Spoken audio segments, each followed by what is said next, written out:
Bismillahirrahmanirrahim. Assalamualaikum warahmatullahi wabarakatuh. Kaifa halukum? Semoga kalian semua dalam keadaan sehat walafiat. Oke, bertemu lagi dengan Ibu Mufidah. Dan pada pagi hari ini kita akan mempelajari buku Bupena 3B, tema 4, subtema 2, pembelajaran 3 dan 4.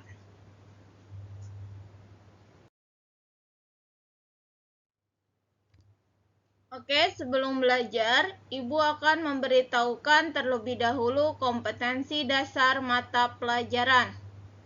Mata pelajaran yang pertama, Bahasa Indonesia dengan KD 3.10, mencermati ungkapan atau kalimat saran, masukan, dan penyelesaian masalah. Mata pelajaran yang kedua, Matematika dengan KD 3.3, menyatakan suatu bilangan sebagai jumlah, selisih, hasil kali, atau hasil bagi dua bilangan caca. Mata pelajaran yang ketiga, PPKN dengan KD 3.2, mengidentifikasi kewajiban dan hak sebagai anggota keluarga dan warga sekolah. Dan mata pelajaran yang keempat, SBDP dengan KD 3.3, mengetahui dinamika gerak tari. Oke, langsung kita masuk ke pembelajaran 3 pada halaman 128 sampai 131.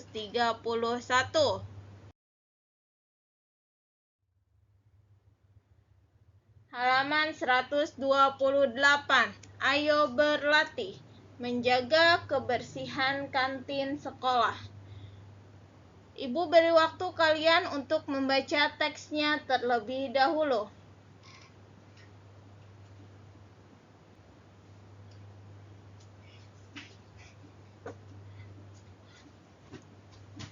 Sudah?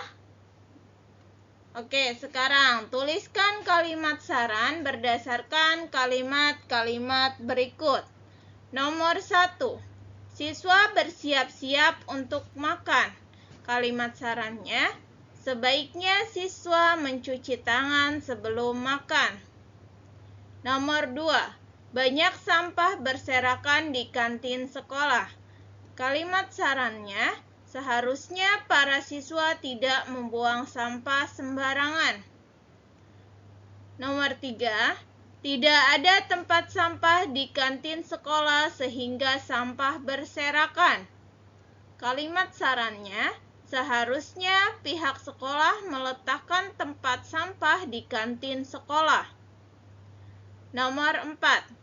Air keran di wastafel tidak menyala sehingga siswa tidak mencuci tangan sebelum makan. Kalimat sarannya, sebaiknya keran di wastafel diperbaiki hingga airnya dapat menyala dengan baik. Nomor 5. Makanan yang dijual di kantin dihinggapi lalat. Kalimat sarannya, hendaknya makanan yang dijual di kantin sekolah ditutupi sehingga tidak dihinggapi lalat. Kita lanjutkan ke halaman 129. Menentukan dua bilangan yang selisihnya diketahui. Contoh soal. Sekolah Beni membuka pendaftaran kursus musik pada gelombang pertama. Pihak sekolah hanya akan menerima paling banyak 96 peserta baru. Ayo berlatih. Nomor 1.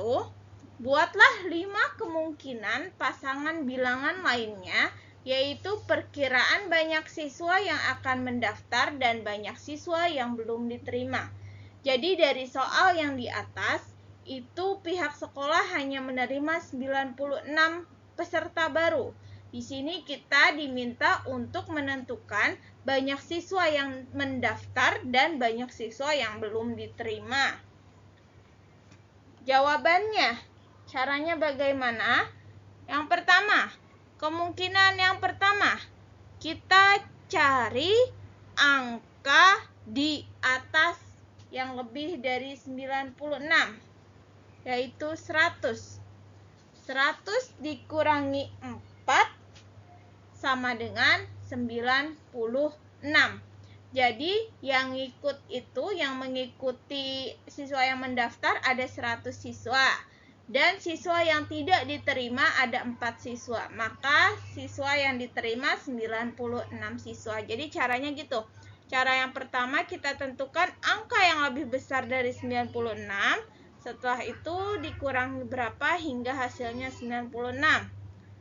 Kemungkinan yang kedua, siswa yang mendaftar 150 siswa dan siswa yang tidak diterima 54 siswa.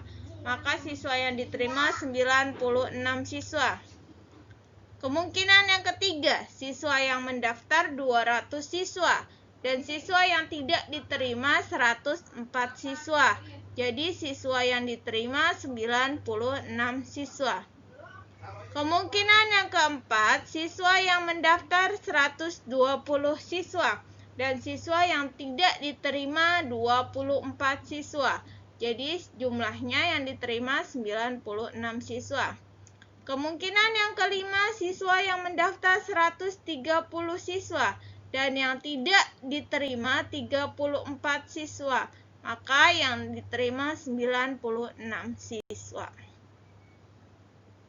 Nomor 2. Siswa SD Erlangga akan berwisata ke kebun binatang. Pihak sekolah menyatakan ada 60 siswa yang belum melunasi pembayarannya. Tuliskan perkiraan total siswa dan siswa yang telah melunasi pembayaran. Jadi caranya kita cari angka yang di atas 60. Jawabannya, di sini perkiraan total seluruh siswa 100 siswa. Ibu menentukan ada 100 siswa. Jika yang belum melunasi 60 siswa, maka yang sudah melunasi berjumlah 40. 100 dikurangi 60 sama dengan 40. Atau bisa juga 100 siswa dikurangi 40 siswa yang sudah melunasi sama dengan 60 siswa yang belum melunasi pembayaran. Kita lanjutkan nomor 3. Di sebuah pertunjukan teater musikal, selisih banyak penonton anak-anak dan dewasa adalah 225 orang. Penonton dewasa lebih banyak dari penonton anak-anak. Tuliskan 3 kemungkinan berbeda banyak penonton dewasa dan banyak penonton anak-anak. Tuliskan kalimat matematikanya. Jawabannya, kemungkinan yang pertama, jumlah penonton dewasa ibu tentukan 500 orang dan jumlah penonton anak-anak 275 orang. Maka 500 dikurangi 275 hasilnya 225. Selisihnya jadi 225. Kemungkinan yang kedua, jumlah penonton dewasa 350 orang. Dikurangi jumlah penonton anak-anak 125 orang, maka hasilnya 225 orang. Kemungkinan yang ketiga, jumlah penonton dewasa 400 orang, dikurangi jumlah penonton anak-anak 175 orang. Jadi hasilnya 225 orang. Paham ya sampai sini? Cara yang pertama, kita cari angka yang lebih besar dari angka yang sudah diketahui. Setelah itu, angka yang lebih besar itu dikurangi angka yang telah diketahui, itu ditaruh menjadi angka B. Jadi, A dikurangi B sama dengan angka yang diketahui. Kita lanjutkan halaman 130. Mempraktikkan gerak kaki dalam tari. Gerak kaki dalam tari ada bermacam-macam, seperti berjalan, berjinjit, atau melompat. Berikut gerak kaki pada tari gantar yang berasal dari Kalimantan Timur. Tari gantar dari Kalimantan Timur. Bisa dilihat ya. Gerakan yang pertama, lututnya ditekuk dan berjalan melangkah ke depan dengan kaki kanan sambil dientak-entakan. Ya, bisa dilihat di gambarnya. Lututnya ditekuk, jalan ke depan dengan posisi kaki kanan sambil dientak-entakan. Selanjutnya gerakan yang kedua. Kaki kanan dilangkahkan ke kanan dan kaki kiri ikut bergeser ke kanan. Gerakan diakhiri dengan mengentakkan kaki kiri seraya menekuk lutut. Jadi ke kanan, kaki kanan ke kanan, kaki kiri ikut ke kanan, terus terakhir kaki kiri sedikit menekuk lutut dan mengentakkan kaki kiri. Gerakan yang ketiga, berputar 360 derajat ke kanan. Di akhir putaran, kaki kiri diangkat dan dientakkan ke bumi. Bisa dipraktikkan ya. Kita lanjut ke pembelajaran 4. Halaman 132 sampai 134. Ayo berlatih. Di situ ada sebuah teks yang berjudul kebiasaan disiplin di sekolah. Ibu beri waktu kalian terlebih dahulu untuk membaca teksnya.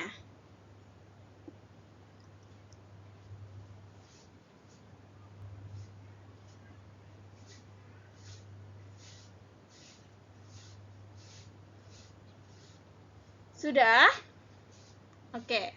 Perintahnya, tuliskan kalimat saran dari permasalahan yang terdapat di dalam teks. Nomor 1, permasalahan yang pertama, siswa belum disiplin di dalam kelas. Kalimat sarannya, sebaiknya siswa memperhatikan hal-hal kecil seperti mematikan lampu kelas setelah selesai belajar, membersihkan papan tulis yang kotor, dan memungut sampah di atas lantai. Jadi lebih disiplin dalam kebersihan dan ketertiban. Nomor 2, siswa belum mengikuti peraturan sekolah. Kalimat sarannya, hendaknya siswa mengikuti semua peraturan di sekolah. Nomor 3, permasalahannya ada siswa yang meninggalkan kelas. Kalimat sarannya, siswa sebaiknya meminta izin pada guru atau ketua kelas jika ingin meninggalkan kelas.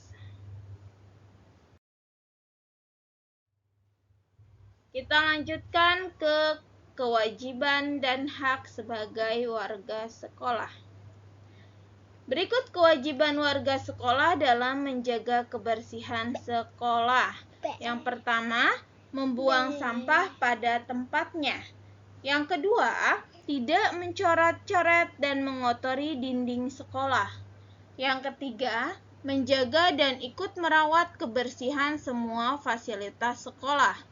Yang keempat, ikut serta dalam kerja bakti membersihkan lingkungan sekolah. Dan yang kelima, merawat tanaman yang berada di lingkungan sekolah. Kewajiban warga sekolah di sini bukan cuma kewajiban murid ataupun guru, tetapi semuanya. Murid, guru, petugas kebersihan, petugas kantin, semua yang ada di sekolah itu berkewajiban melaksanakan hal-hal yang Ibu sebut tadi. Nah, setelah melaksanakan kewajiban, siswa akan mendapat hak sebagai berikut. Yang pertama, menggunakan toilet yang bersih dan sehat di sekolah. Kalau kamu melaksanakan kewajiban kamu menjaga kebersihan toilet, maka kamu mendapatkan hak untuk menggunakan toilet yang bersih dan sehat di sekolah. Yang kedua, belajar di kelas yang bersih dari sampah dan debu. Kalau kamu mengerjakan kewajiban kamu untuk piket kelas, maka kamu mendapatkan hak belajar di kelas yang bersih dari sampah dan debu. Yang ketiga, bermain bersama teman-teman dengan fasilitas yang terawat dengan baik. Kalau kamu sudah melaksanakan kewajiban kamu menjaga fasilitas yang ada di sekolah, maka kamu berhak untuk bermain dengan teman-teman dengan fasilitas yang baik. Yang keempat, memiliki lingkungan sekolah yang asri dan sejuk. Selanjutnya, ayo berlatih di halaman 134. Nomor 1. Siapa saja yang berkewajiban menjaga lingkungan sekolah agar tetap bersih dan sehat? Jawabannya semua warga sekolah. Nomor 2, tuliskan pendapatmu. Menurutmu, apakah lingkungan sekolahmu merupakan lingkungan yang bersih dan sehat? Jawabannya iya, lingkungan sekolahku sudah bersih dan sehat. Nomor 3, sebutkan apa saja kewajiban yang belum dilakukan oleh warga sekolah agar tercipta lingkungan yang bersih dan sehat. Jawabannya masih ada beberapa siswa yang tidak membuang sampah di tempatnya atau dia membuang sampah sembarangan. Nomor 4, menurutmu apa saja masalah yang dapat timbul jika banyak warga sekolah yang tidak melaksanakan kewajibannya? Jawabannya, sekolah menjadi tidak bersih. Kemudian dapat terjadi perselisihan. Nomor 5, menurutmu, apakah kamu sudah mendapatkan semua hakmu untuk belajar di lingkungan yang bersih dan sehat? Jawabannya iya, sudah. Nomor 6, ceritakan satu pengalamanmu yang paling berkesan tentang kewajibanmu sebagai warga sekolah kepada temanmu. Jawabannya ketika saya ikut serta menjaga fasilitas sekolah dan tidak merusaknya. Ikut serta menjaga taman dan kolam di sekolah serta tidak mengotorinya.